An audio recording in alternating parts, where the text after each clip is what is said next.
Hai teman-teman semuanya, welcome back to my channel. Aku Ragil, Rani Mukherjee melaporkan langsung dari Jerman. Nah, di vlog kali ini aku akan membahas satu tema bersama teman-teman vlogger yang ada di mancanegara. Ya ini kita mau ngebahas tema bagaimana nih persiapan kita di negara yang kita tinggalin untuk mempersiapkan diri menjelang musim dingin atau musim winter. Seperti yang kalian tahu, saat ini di Eropa, misalnya itu di Jerman ya, ini kan sudah masuk musim gugur akan menjelang musim dingin, musim winter.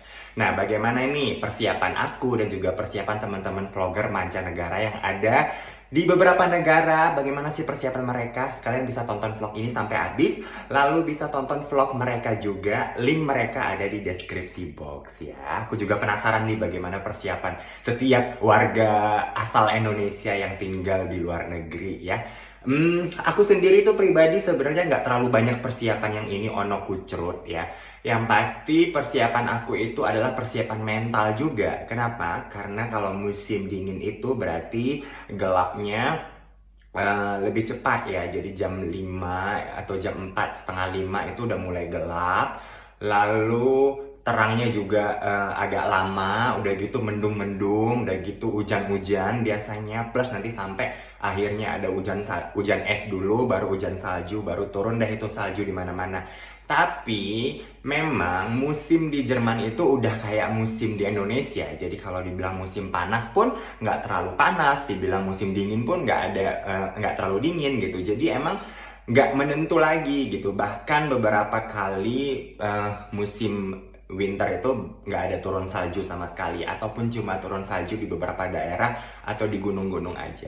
Tapi yang pasti hawanya itu biasanya sembriwing ya, tetap aja harus pakai jaket, pakai sweater, pakai sarung tangan, pakai macam-macam, pakai shawl, pakai topi kupluk supaya tetap menjaga kehangatan dalam tubuh kita itu supaya nggak terlalu keluar dan dingin yang dari luar itu nggak masuk ke dalam tubuh kita.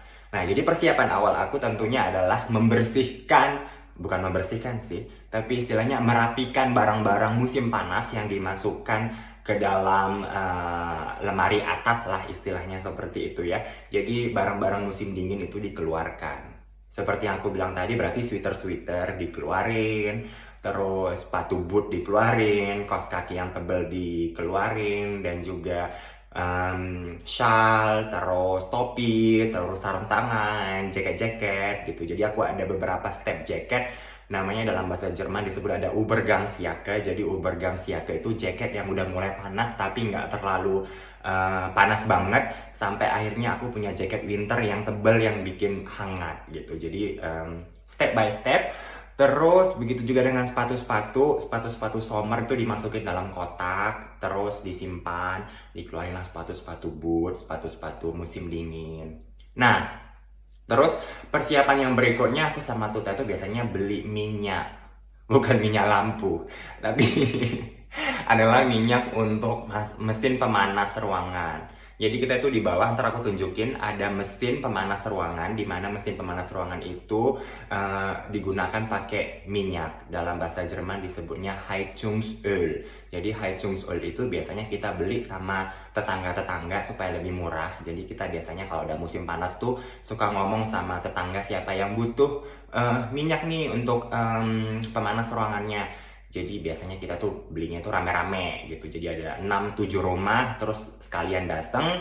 Jadi satu rumah tuh biasanya 1000 sampai 1500 liter. Kebetulan aku sama Tuta emang biasanya itu butuh 1500 liter minyak. Jadi sekitar itu cukup lah untuk mulai dari musim gugur sampai nanti mau musim semi istilahnya. Jadi pergantian musim selama 6 bulan yang mulai dari dingin banget, baru mulai panas itu cukup.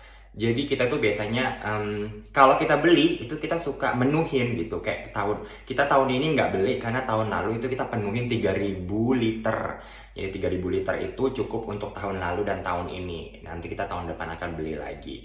Jadi kayak kita beli minyak aja gitu. Jadi tinggal telepon, terus mereka datang, terus mereka lihat rumah-rumah mana aja yang kemarin itu ada di list mereka, terus mereka antar, terus kita dapat apa itu namanya, dapat bond, terus kita transfer transfer, ya udah minyaknya ada di situ.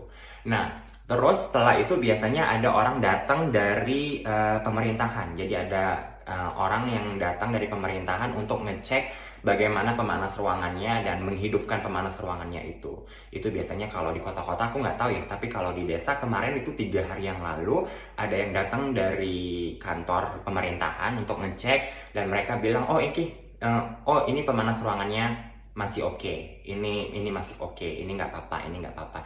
Jadi pemanas ruangannya itu kebetulan kita punya pemanas ruangan yang memang sebenarnya sepanjang tahun hidup, tapi hanya tergantung dari temperatur yang ada di luar. Kalau temperatur di luar itu dingin, pemanas ruangan itu akan otomatis hidup sendiri. Nah, tapi kalau temperaturnya di luar panas, itu pemanas ruangannya akan mati sendiri. Jadi udah dipasang otomatis gitu. Jadi aku sama Tuta nggak pernah kutak-katik lagi, jadi emang udah dipasang otomatis. Yang penting ada minyaknya, karena kalau nggak ada minyaknya nanti dia bunyi-bunyi, maksudnya nggak bisa hidup dan dia nggak akan kasih pemanas ke seluruh ruangan yang ada di rumah ini. Nah, jadi itu secara otomatis dan setiap ruangan itu ada namanya pemanas ruangan atau Haicung. Jadi Heizungstkörper namanya. Jadi ya ntar aku tunjukin lah ya. Jadi dia itu kalau di bawah hidup mesinnya berarti dia akan panas. Dan itu bisa di setel gitu loh, dari nomor 1, 2, 3, 4, 5. Jadi tergantung, kalau di luar dingin banget ya kita setelnya nomor 4, nomor 5. Tapi tergantung juga karena kita emang tipikal orang yang juga hemat. Kalau kita nggak ada di ruangan itu ngapain kita panasin sebanyak mungkin. Tapi itu wajib juga dipanasin setiap ruangan. Kenapa bilang? Karena ruangannya supaya nggak berjamur. Jadi tetap walaupun kita nggak ada di ruangan itu, tetap harus sehari sekali itu kita panasin, baru kita turunin lagi. Terus juga jangan lupa dibuka jendela untuk memasukkan, untuk sirkulasi udara lah istilahnya ya. Nah, terus langkah berikutnya untuk penjelang musim dingin kita itu punya pemanas ruangan itu yang hijau. Yang suka ditanyain itu hijau itu apa sih sebenarnya? Nah, itu tuh pemanas ruangan versi lama banget dari tahun 80-an kan rumah ini. Dan itu yang versi kayu. Jadi biasanya Tuta itu beli kayu dari tetangga depan tuh ada jual kayu gitulah, dia punya ladang. Jadi kita beli kayu. Nah, Tuta tuh kalau malam-malam suka pakai pemanas ruangan yang kayu. Kenapa? Supaya selain hemat dari pemanas ruangan listrik yang minyak itu, juga kita nggak terlalu sering menghidupkan pemanas ruangan di setiap kamar, karena kita secara otomatis kalau malam pasang kayu itu akan panas sampai, boleh dibilang sampai besoknya lagi gitu. Jadi ini kita pakai, ini masih oke, udah dicek sama pemerintah, tapi ini kita tahun 2022 harus ganti karena udah lebih dari 30 tahun istilahnya gitu. Jadi kita harus ganti. Makanya kita lagi ngumpulin uang, lagi cari solusi untuk punya pemanas yang bagus dengan warna yang sesuai sama warna rumah kita. Jadi nggak warna hijau lagi.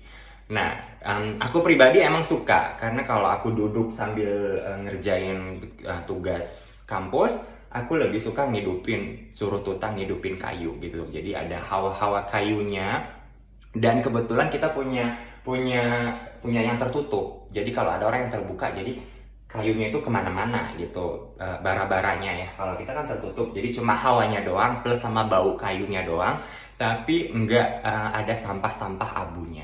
Itu juga. Selain itu persiapan aku sama Tuta sih sebenarnya ya kalau di rumah udah harus pakai sweater gitu. Kenapa bilang? Karena sebenarnya kita di rumah bisa aja pakai kaos-kaos gitu. Berarti kita harus ngidupin pemanas ruangan tuh jauh lebih kencang.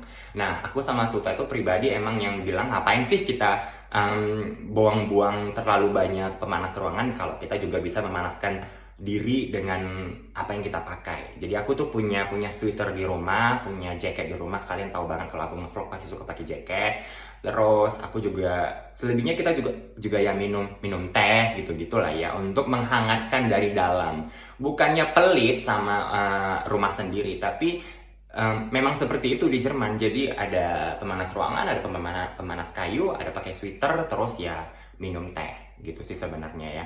Terus apalagi ya, paling penting itu sebenarnya persiapan mental. Kenapa aku bilang persiapan mental itu juga paling penting?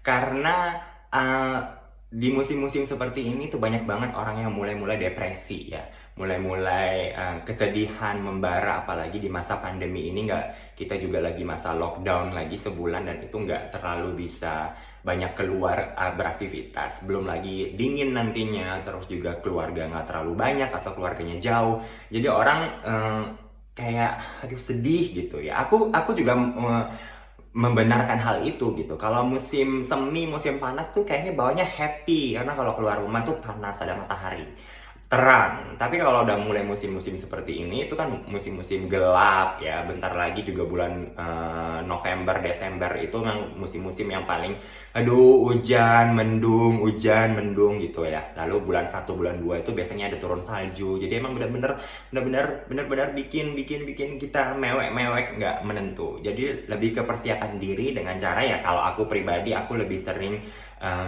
kayak misalnya aku dengar musik yang happy, terus aku teleponan sama teman-teman, teleponan sama keluarga, dan tetap beraktivitas gitu. Jadi aku nggak bisa ngebayangin kalau aku udah musim dingin di rumah aja sebulan nggak ngapa-ngapain, mungkin aku bakalan hang juga kali ya, gila. Jadi persiapan diri penting ya, bagaimana kita untuk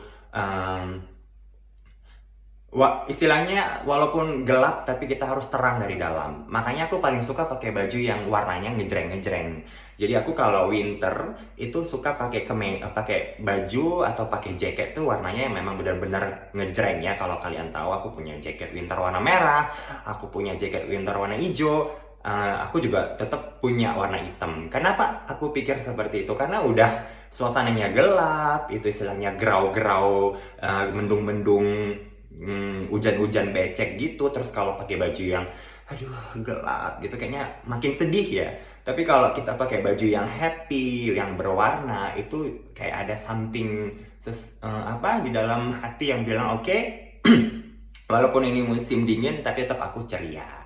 Itu sih sebenarnya. Kalau selebihnya aku sudah, ini berarti musim dingin ke 9, ke 9 atau ke 10 ya di Jerman. Ke 9 lupa. 9 ya. 2012, 13, 14, 15, 16, 17, 18, 19, 20. Ke 9. Musim dinginku ke 9, aku sih udah nggak terlalu banyak banget persiapan karena secara otomatis udah terbiasa gitu ya, mulai dari susun lemari, susun baju-baju, terus beli kayu, beli minyak, terus pasang ini, pasang itu. Terus aku di rumah juga membiasakan diri dengan minum teh, terus membiasakan diri dengan menggunakan baju yang hangat, lalu membiasakan diri dengan menghidupkan setiap pemanas ruangan. Terus kalau mau buka jendela, pemanas ruangannya dikecilin supaya nggak terlalu buang-buang energi. Lalu kalau aku turun dari satu ruangan, aku nggak gunakan pemanas ruangan yang kencang. Biasanya aku hidupnya di nomor 1 aja atau nomor 2 gitu, walaupun tetap panas tapi nggak terlalu kepanasan karena nggak penting juga, karena nggak ada orang di situ. Jadi lebih bagaimana caranya kita hemat energi. Dan kebetulan karena rumah ini rumah tua ya, jadi nggak, kan kalau di Jerman tuh ada rumah yang baru dibangun itu biasanya smart home gitu, jadi mereka semuanya pakai app, pakai mesin, pakai iPad segala macam. Kebetulan kita nggak punya rumah yang kayak gitu, jadi kita masih sistem manual, kecuali memang sistem pemanas ruangan kita udah otomatis mengikuti udara yang ada di luar sana. Itu waktu itu sebelum kita beli rumah ini, yang punya rumah ini mereka pasang pemanas ruangan yang memang otomatis. Makanya kita bersyukur banget mereka udah pasang itu, karena kalau nggak mereka pasang, kita harus pasang, dan itu lumayan cukup mahal ya pada saat itu. Kalau nggak salah 50.000 sampai 60.000 euro mereka menghabiskan itu. Jadi kita nggak perlu lagi, karena mereka sudah termasuk dalam pembelian rumah ini dulunya. Alhamdulillah. Tapi yang pasti tetap di pemanas ruangan setiap area, setiap ruangan itu tetap kita harus matikan juga. Seperti apa sih sebenarnya ya? Jadi aku akan tunjukin sama kalian. Ini aku bawa aja lah begini kamera ya. Aku sebenarnya mau pergi kerja nih cepet-cepet loh. Jadi ini ya, ini mesinnya. Ini dia apanya? Yang untuk masang kayu. Masang ya Wak, maksudnya untuk apa? Ya Allah, ngidupin kayu. Lalu di situ ada Heizungskerper yang aku ceritain tadi, yang warna putih. Itu dihidupin gitu, di setel nomor 1, 2, 3, 4, 5 gitulah ya. Lalu sorry, rumah agak berantakan karena aku kerja terus, jadi nggak ini. Nah di sini juga ada ini. Nah jadi dia begini ya nih. Jadi ini dihidupin, ini otomatis dapat pemanasnya tuh dari bawah tadi, dari mesin. Lalu di bagian situ juga ada tuh ya yang warna putih. Dan hampir di setiap ruangan ada memang kita punya. Plus kita juga punya mesinnya di bawah. Jadi udah aku bawa aja kalian ngeliatin mesinnya ya. Oh, kok aku mau ke atas, Wak? Aku mau ke bawah loh. Aku hidupin lampu dulu. Sorry kalau di ruangan bawah belum bagus banget karena kita nggak ada waktu untuk ngebenerin. Aku pengen ruangan bawah itu juga bikin ruangan studio Zumba kan. Ini dia juga seperti itu dan ini dia mesinnya. So, jadi ini. Nah, ini mesinnya yang hidup secara otomatis. Jadi nggak perlu dimatikan, dihidupkan, tapi dia udah hidup. Ini yang dipasang mereka pada saat rumah ini sebelum dijual. Lalu ada pipa-pipa. Ini begini pipa-pipa di atas untuk langsung masuk ke ruangan atas. Dan di ruangan sebelah sana itu ada minyaknya. Tapi aku males keluar, Wak, dingin. Tapi yang pasti aku bisa tunjukin sih sebenarnya. Jadi di ruangan ini masuknya dari luar itu ada tempat penyimpanan minyak. Jadi minyaknya itu pakai selang gitu secara otomatis masuk ke dalam ini mesin-mesin inilah ya, gitulah pokoknya. Aduh, aku ada jerawat ya, Wak. Nah, itu dia, aku kalau musim dingin biasanya suka jerawatan. Kenapa bilang? Karena aku tuh suka alergian gitu. Bentar. Jadi aku juga harus hati-hati dengan alergiku ya, karena aku dulu tuh punya alergi gatal-gatal gitu juga kalau lagi musim dingin. Nah, gitu aja sih sebenarnya persiapan aku bagaimana menghadapi musim dingin. Dan aku juga penasaran bagaimana persiapan teman-teman aku lainnya dari negara-negara yang mereka tinggalin. Jadi kalian ngos-ngosan ya, Wak, ngomong sambil naik turun. Kalian bisa lihat aja vlog mereka ya. Linknya ada di deskripsi box. Ya udah, aku Ragil Rani Mukherjee melaporkan langsung dari Jerman. Terima kasih teman-teman. Ciao ciao.